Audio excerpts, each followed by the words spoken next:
Finally, Seedance 2 is out! Now we're going to test it and compare it with other models. But first, let's see how to use it. I love Seedance! I love Seedance! Who loves Seedance? We love Seedance! All right, let's jump into Flashboards and start working with the brand new Seedance model. It finally dropped, and in this video, we're going to explore how to actually use it inside the platform and what kind of results you can expect. I'll walk you through the workflow step by step so you can start generating cinematic videos right away. I've already been testing things here for a while, so I want to immediately share a very important tip before we start generating anything. When working with Seedance, use detailed prompts.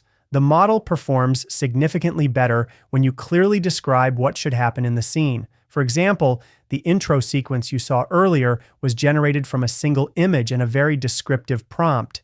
Seedance is particularly good at interpreting long prompts where the action, environment, and cinematic style are clearly defined. Short prompts can work, but they usually give weaker results.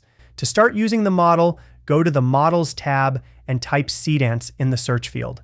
At the moment, you'll notice that it's available only for enterprise users. We did this intentionally to keep the workflow stable and comfortable. If we opened it to everyone immediately, the servers might get overloaded. This way, enterprise users can work with the model smoothly while we continue optimizing the infrastructure behind the scenes. Inside the model selection, you'll see two options.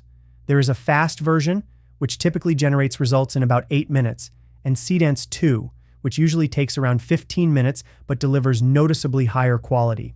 You'll also see a success rate indicator next to the models. This is a feature we recently added so users can quickly understand which models are currently the most reliable and which ones might fail more often. It helps you avoid frustration when experimenting with new generations. Now let's look at a real example. I prepared a scenario and wrote a fairly detailed prompt for it. As you can see, the prompt is quite long because it describes the action and the cinematic style in detail. When we generate the video, the result actually looks pretty impressive. The model follows the description well and creates a coherent sequence. One thing I forgot to mention in that prompt was disabling text bubbles, so you might notice them appearing in the video, but that's not a problem. You can simply specify in the prompt that you don't want speech bubbles or on-screen text, and Seedance will avoid generating them. There is also an important behavior you should know about. Right now, Seedance automatically takes the input image as the base reference. That means the orientation of your input image determines the orientation of your output video. For example, if you upload a vertical image, the generated video will also be vertical. Let's try a quick test. Imagine we create a weird script prompt, insert it into the generator, and choose a 15-second video. Then we select a vertical input image and click Generate. The output will also be vertical because Seedance inherits the aspect ratio from the first input image. The same rule works in the opposite direction.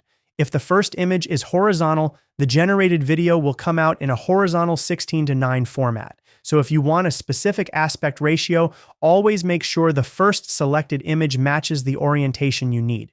You can also run multiple generations at the same time. For example, I generated 4 variations simultaneously. At first, they appear in the queue for a short moment. Sometimes they stay there for about a minute while waiting for processing to begin.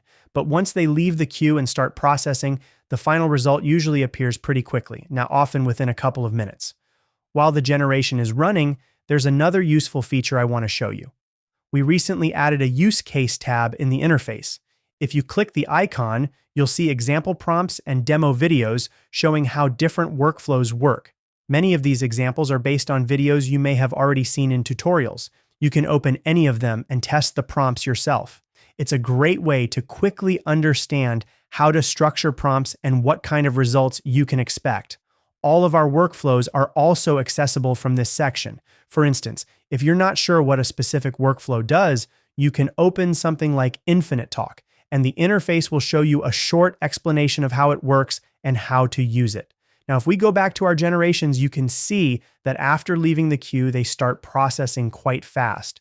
Usually, once processing begins, the video will be ready in about 1 or 2 minutes. Another important thing to remember is that Seedance currently allows you to use up to 4 input images. If you want a vertical video, make sure the first image is vertical before adding the others. The model will use the first image as the main reference for framing and aspect ratio. There's also a small trick you can use inside prompts when working with multiple images. Since you may have several inputs in the queue, image 1, 2, 3, and 4. You can reference them directly in the prompt. Seedance understands these references and applies them correctly when generating the scene. And as you can see right now, our generations have already moved from the queue to processing, and the progress is happening pretty quickly. So that's basically the core workflow for using Seedance and Flashboards. Let me repeat this once again because it's very important for getting the correct result.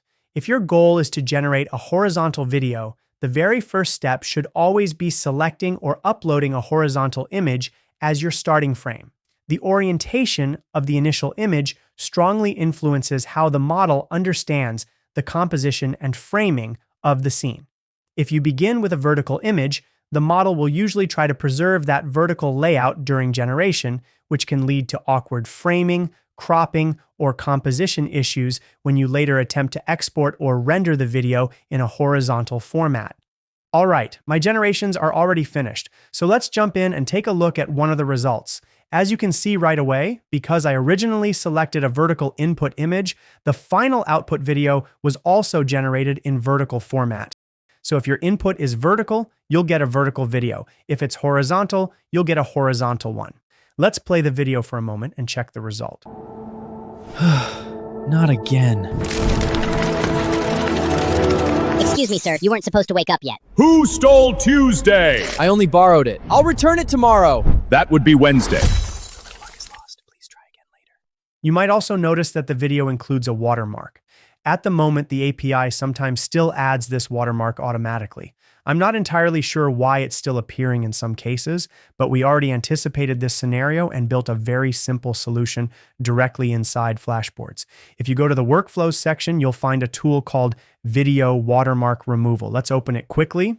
This workflow is designed to automatically detect and remove watermarks from generated videos.